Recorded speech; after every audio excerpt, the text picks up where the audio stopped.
नाज़रीन, रिसालत माब ने मुद्दत खिलाफत के मुतालिक बयान फरमाया, अल खिलाफतु फ़ी उम्मती सलासून सना, मेरी उम्मत में खिलाफत 30 साल रहेगी। सुम्मा मुल्कुन बाद ज़ालिक, फिर उसके बाद मलूकियत आ जाएगी। अब वो मलूकियत जिसे खिलाफत से बदला जाएगा वो तर्ज़ बादशाहत कैसी होगी, रिसालत माब के उस मुतालिक वाज़े अहकामात मौजूद हैं। हज़रत हुज़ैफ़ा रज़ियल्लाहु ताला अन्हु रिवायत करते हैं, रसूल करीम ने फरमाया, जब तक अल्लाह चाहेगा तुम में नबूवत को बाकी रखेगा, फिर उसे उठा लेगा। फिर खिलाफत नबूवत के तर्ज पर होगी, और जब तक अल्लाह चाहेगा वो रहेगी, फिर अल्लाह उसे भी उठा लेगा। उसके बाद काट खाने वाली बादशाहत होगी, फिर जिस कदर अल्लाह चाहेगा वो बादशाह रहेंगे, फिर अल्लाह उसे भी उठा लेगा। फिर उसके बाद जबरिया बादशाहत होगी, और जब तक अल्लाह चाहेगा वो रहेगी, फिर अल्लाह रब्बुल इज़्ज़त उसे भी उठा लेगा, और उसके बाद फिर से खिलाफत नबुव्वत के तर्ज पर होगी। रिसालत माब सल्लल्लाहु अलैहि वसल्लम यहाँ तक बयान करने के बाद खामोश हो गए। अब इस हदीस का दिलचस्प हिस्सा आगे है।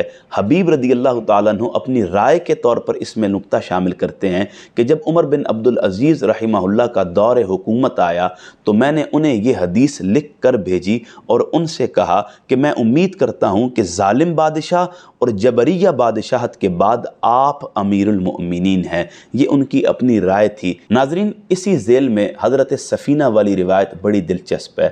आपने मुद्दत खिलाफत को बयान किया, फिर अबू बकर, उमर, उस्मान, अली रिदवानुल्लाहि ताला अलैहिम अजमईन की खिलाफत को बयान किया। आपसे सवाल किया गया कि बनु उमैया के लोग कहते हैं कि खिलाफत उनमें है। हज़रत सफ़ीना ने जवाबन कहा, काला कज़बू बनु ज़ुरक़ाई, बनु ज़ुरक़ा झूठ कहते हैं, बल हम मलूकुन मिन शर्रिल मलूक, क्योंकि उनकी बादशाहतों का शुमार तो बदतरीन बादशाहतों में होता है। रिसालत माब की तरबियत याफ्ता सहाबा का मलूकियत के बारे में कॉन्सेप्ट और अक़ीदा ये था कि ये बादशाहतों में बदतरीन बादशाहत है, चूँकि इसकी वजाहत ख़ुद रिसालत माब के हुक्म से मिलती है। हुज़ूर ने फरमाया कि बादशाहत इस तर्ज पर आएगी कि काट खाने वाली बादशाहत होगी, फिर जब तक अल्लाह चाहेगा उस बादशाहत को रखेगा। फिर उसके बाद जबरिया बादशाहत आएगी, यानी लोग इक़्तिदार पर जबरी तौर पर काबिज़ हो जाएंगे, और फिर ये नस्ल दर नस्ल सिलसिला चलता रहेगा।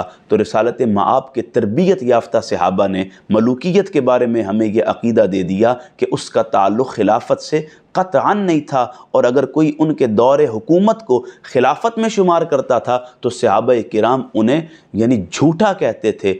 नाज़रीन, ये वो मलूकियत थी जिसके बारे में रिसालत माब ने मुद्दत खिलाफत के मुतालिक ख़बर देते हुए इरशाद फरमाया था कि अल खिलाफतु फ़ी उम्मती सलासून सना, मेरी उम्मत में खिलाफत 30 साल रहेगी। सुम्मा मुल्कुन बाद ज़ालिक, फिर उसके बाद काट खाने वाली बादशाहत होगी, यानी खिलाफत को मलूकियत से बदल दिया जाएगा।